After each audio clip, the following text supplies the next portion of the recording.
Прв пат се врши усогласување со ЕУ политиките преку воведување пилот мерка во овоштарството за линеарна субвенција.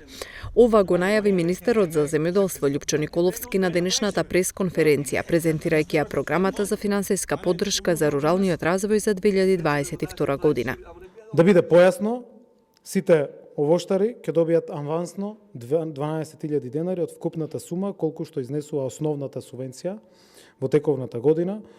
односно кога им се најпотребни средствата во екот на сезоната, а остатокот од основната субвенција ќе се исплати следната година како и до сега. Например, ако за 1 хектар јаболков насад, вкупната поддршка е 50.000 денари, 12.000 денари ќе му бидат исплатени авансно во тековната година, а остатокот од 38.000 ќе се исплатат до следниот мај следната година како и досега.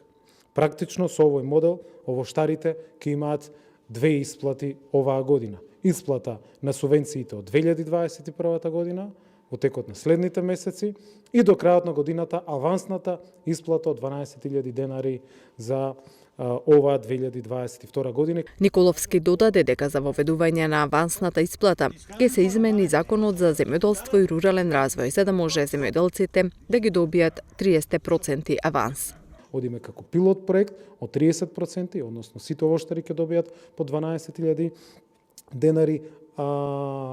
оваа година за тековната година, од следната 2023 година ќе се применува за сите, и за поледелството, и за градинарството, и за лозарството, и таа овозможува да се врши исплатата на субвенциите, односно на овој основен авансен дел, без при тоа да бидат завршени сите административни процедури во платежната агенција, со што кратиме на административни процедури, се усогласуваме со европските политики и овозможуваме за прв пат земјоделците да дојдат до средства порано, односно авансно, за еден дел од субвенцијата.